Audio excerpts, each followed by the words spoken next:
ఈరోజు mega DSC పేరుతో దగాపడ్డ అభ్యర్థులకు అండగా జగన్మోహన్ రెడ్డి గారి పిలుపు మేరకు నెల్లూరు రూరల్ నియోజకవర్గంలో ఈరోజు మూడో రోజు రిలే నిరాహార దీక్షలో విజయన్ ఆదేశాల మేరకు మహిళలందరూ కూడా పెద్ద ఎత్తున పాల్గొనడం జరిగింది.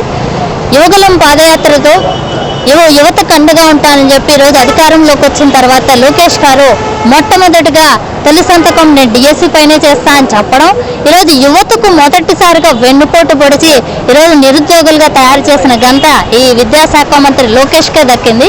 ఈరోజు విద్యాశాఖ మంత్రిగా లోకేష్ గారు ఏదైతే డిఎస్సి ఇచ్చారో ఆ నియామకాల్లో అవకతవకలు జరిగాయి, నిజమైన అర్హులకు ఉద్యోగాలు కోల్పోవాల్సిన పరిస్థితి వచ్చింది. కాబట్టి ఈరోజు మా డిమాండ్స్ అన్నీ కూడా ఒకటే, విద్యాశాఖగా మంత్రిగా ఉండి ఈరోజు కేవలం 16,000 ఉద్యోగాలను నియమించడంలో ఇన్ని అవకతవకలు జరిగాయని అభ్యర్థులు ఈరోజు ఆవేదన చెందుతూ ఉంటే దానికి సమాధానంగా ఇప్పటి వరకు కూటమి వైపు నుంచి ఎలాంటి స్పందన లేదు. కాబట్టి జగన్మోహన్ రెడ్డి గారు ఆ అభ్యర్థులకు అండగా ఈరోజు అనేక కార్యక్రమాలు చేపట్టారు.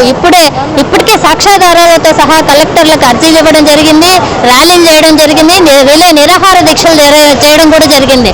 ఖచ్చితంగా న్యాయం జరిగే వరకు కూడా వైఎస్ఆర్సీపీ తరఫున ఈ పోరాటాన్ని అయితే కొనసాగిస్తున్నాం.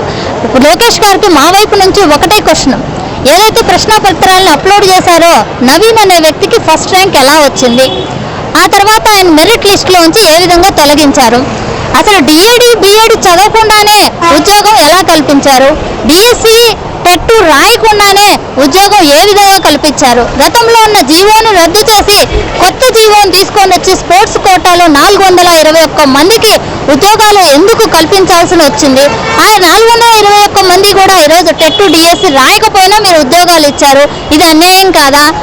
అదేవిధంగా ఎవరైతే గోల్డ్ మెడల్ వచ్చారో వాళ్ళకి ఉద్యోగం మాత్రం ఇవ్వలేదు, స్పోర్ట్స్ సర్టిఫికేట్ వచ్చిన వ్యక్తికి మాత్రం ఉద్యోగాలు కల్పించారు.